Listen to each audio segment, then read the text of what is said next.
Welcome to ATB TV. I'm Darren Dance here all on my lonesome this week in a very cold Victoria. Shona's on holidays up in Darwin, so I thought I'd bring along her mascot. Bit like her, isn't it? Anyway, we're just going to go through last week's runners and results. We had quite a good week, and it all started off on last Saturday with Falago winning the $100,000 Country Cup final at Flemington. It was quite a good run, and that horse has improved out of sight since being in the Darren Weir yard. Craig Williams rode him very well, and he got the job done. I felt sorry for the owners of Clairvaux, our other horse, the Matthew Williams trained Clairvaux, who ran second, come from well back in the field with Craig Newett on board, and just failed to catch Falago, giving us the Quinella in that race, which was worth about $19.50 for those who might have had something on it. And naturally, I didn't. But it was a great result, and both horses are in form at the right time of year. Also on Saturday we had a runner up in Sydney, and you might see a few more ATB horses going up to Sydney over the coming weeks as their tracks remain extremely heavy, while our wet track horses struggle to get on heavy tracks here in the city. Raining Media was very unlucky when he ran second. He drew 12 and he was caught out the back. And young Damien Thornton did a pretty good job to try and navigate through the field and almost pulled it off, but ran a very creditable second. He'll stay up there, Raining Media, for the moment, and just keep an eye on him. Then we shifted up to Darwin in the latter part of Saturday, and Proverb put in an eye-catching run as he's on track towards the Darwin Cup, coming from well back in the field over a 1600 for second up, and flew home to run, well, beaten in a photo for fifth, ended up running seventh, but wasn't far off the winner. And I'm sure after his next up run, he'll be primed fourth up for the Darwin Cup. Our other horse up there, Evans, ran terrible.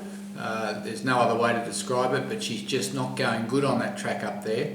And it's possibly because of the downhill sharp turn in the back, and she needs to improve sharply to persevere with. Then we moved on to Sunday. We made the little drive up to Warwick-Nabil to watch Martha's Moment first up. She ran fifth. Unfortunately, wasn't much of a ride. Got too far back, the kid, didn't really follow her instructions, got her in traffic, and she ran home okay for fifth, but she's better than that, and she'll improve as she gets further. Then on Monday we ventured up to Echuca and had a look at All Roads, who was also first up, and she managed sixth. And the ride was okay on her. She ran quite well. She wasn't beaten that far, but really at the end of the day, she's looking for further, and I think Darren Weir's talking about taking her straight to 1400. Tuesday we didn't have any runners, but we had about 10 horses trial at Burren Beat, and there were some young 2-year-olds there that put in some very good trials, and looking forward to seeing some of those race shortly. Some of them pulled up Shinsaw, some have gone to the paddock for more time, but there's a nice crop of young 2-year-olds coming through for ATB in the next 12 months, worth waiting for. Then on Wednesday we headed off to Sydney, and Warwick Farm we had Rockalicious, the Fastnet Rock filly, out of Rock Diva, first up for the Chris Waller yard, and she won well. She won by a length and a quarter. There was only a second start. Last prep you would have seen her, she ran third, but on Wednesday she was just far too strong. And it was a nice win, and look, first up over 1300 on a very heavy track, to do what she did. We've always thought she's a good filly. She's had a lot of little issues, nothing major, but she's a quality horse. And we also race her younger brother, Weir Shaw, who won earlier in the year, and Chris Waller's got good hopes for Rockalicious going forward, and hopefully in a couple of weeks she can step up to Saturday grade, and then maybe some black type might not be too far around the corner once she gets back on top of the ground. On the same day we had the girls' horse, Girls Save, run at Ipswich. Just an 8-horse race there, just a maiden over 1020. She drew wide, that was always going to be the problem, but she put in a better run than what she's been showing over the past first 2 runs, which were pretty disappointing. I thought on Wednesday her run wasn't too bad. She travelled up nicely, but unfortunately I felt, and so did the trainer, that he just went a bit early and posted a full wide doing a heap of work, and then she just weakened to run fifth. But she's only beaten a couple of lengths. She'll probably go for a spell now and come back a better horse, as these Ross 8 horses seem to be getting better with age. Today we made the drive up to Donald and we faced a heavy 9 there, and we had the 2 runners, and Royal Fantasy for Matty Williams got the job done. One very impressive, and I must say it was a great ride by Dean Yendall. Dean's been off for a couple of weeks with a crook back, and it was great to see him back because we've missed him. I said to him today, I reckon he's cost us 3 wins in 2 weeks by having to put on other jockeys who maybe just didn't understand the horses the way Dean does. And he rode really well today, and Royal Fantasy won by a couple of lengths going away. So congratulations to all the owners. She's won 2 out of 4 this prep and going particularly well. And big congratulations to those who bred her and also to those who have just recently joined that syndicate. It was a really good result. In the next race there at Donald today, and I must say Donald is a magnificent winter track, and I wish they'd race there more often. And we had Stylish Lily in that race. She started favourite, but unfortunately she ran last, which was very disappointing. But her action, Brad Rawilla said, wasn't good in the straight. And when she went over the line, she was just head bobbing a bit, and I'm sure she's going to pull up with some sort of issue, which we'll need to address. So they were our runners for the week. A couple of winners there and a couple of seconds, and an eye-catching run in Darwin. And we're just looking forward to what the carnival can bring. So tomorrow, Friday, we head off to Pakenham, or Racing.com Park as it's known. And we've got 3 runners down there. We're starting off with White House Affair, who's been very consistent this time in. And she gets a chance again tomorrow to run top 3. And she's having a good little prep, that filly by Denman. That's a homebred. And she may not be no superstar, but she's improved a lot and she's racing well. We then see Edge of War contest the second last race of the day. Now this is probably a horse that has a lot of ability. He's had no luck this prep. He's had a couple of bad rides, he's had a couple of near misses. He's won quite a few races, and look, we hold him in high regard. Hopefully he'll be suited by the synthetic and he can run well tomorrow, being another each way chance, Edge of War. And then the last, Imaging. Now Imaging should have won last start, but he ducked in and did everything possible to get beat, and he did. He ran 3rd. Now Darren's played around with the gear on him, and he's put earmuffs on him, and he said it's improved him marginally.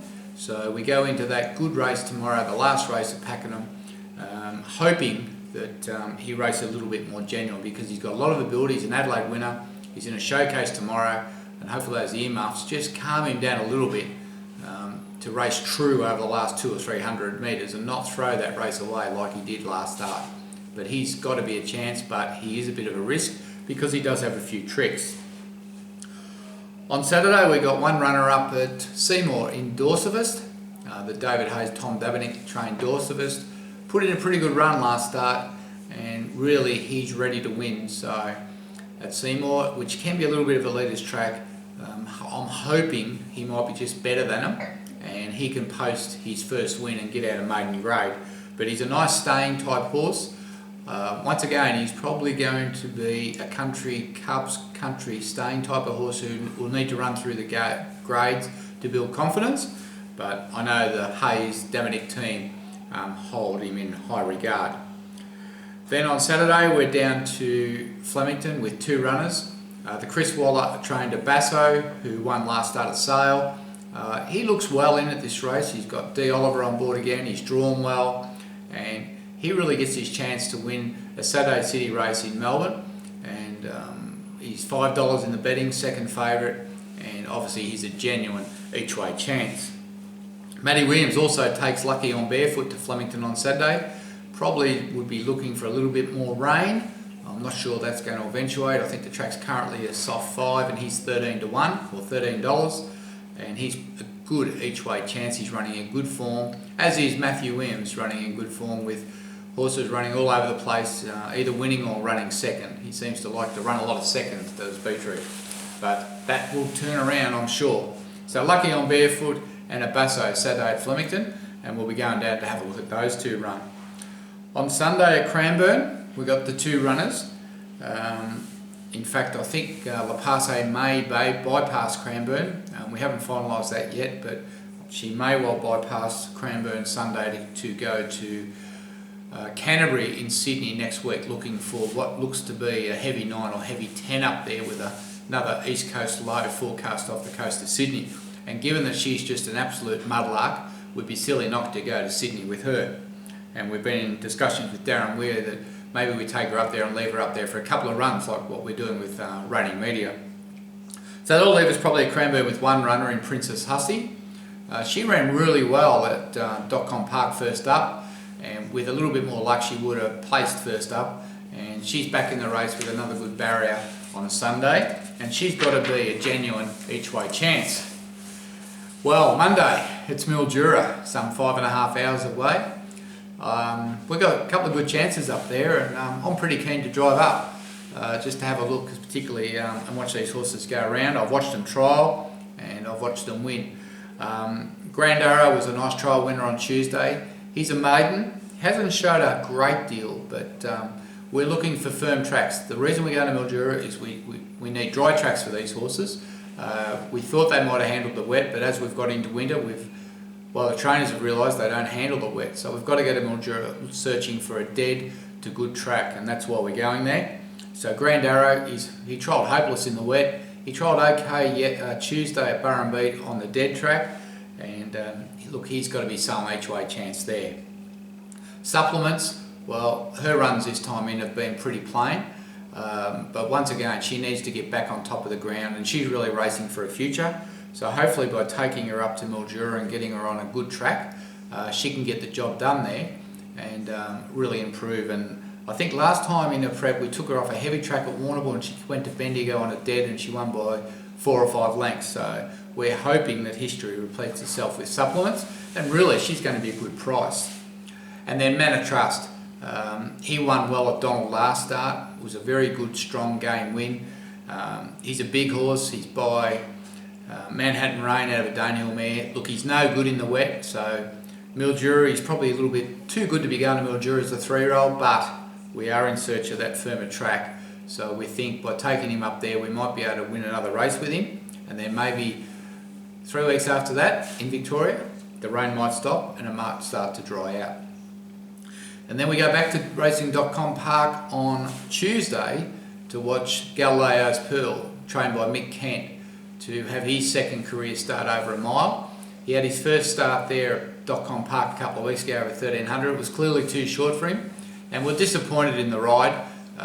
We didn't want him snagged back and then making a late run. That's not how the Galileos run, according to Mick. They need to be on speed and on pace, and he's certainly a young stayer in the making. And we hope really that by getting him out to a mile, getting Brad Ruler on board, we'll get a senior ride and he can make a bit of a name for himself. And then our plan will be win, lose or draw. He needs to go to the paddock and finish out, because the Galileos are definitely better as they get older. And as I said earlier, La Passe, we're planning to go to Canterbury on Wednesday, and hopefully, we know we're going to get a wet track there, and that's really what we're looking forward to. So we've got lots of runners over the next week or so. So my best for the week, as we're about to wrap this up for the week, my best will be probably a Basso, as my rooster comes to life. And I think La Passe, if she gets on a wet track, she's a really good chance. And Royal Fantasy's definitely got to be one to follow. So other than that, it's really cold in Victoria, it's really wet, and we look forward to trying to get you a winner over the next couple of weeks. So until next week, I'm Darren Dance here with my old mate the Rooster, who doesn't really have much to say, which makes a big change from Shona. And we look forward to next week, and maybe your horse be winning. I'm Darren Dance for ATB TV.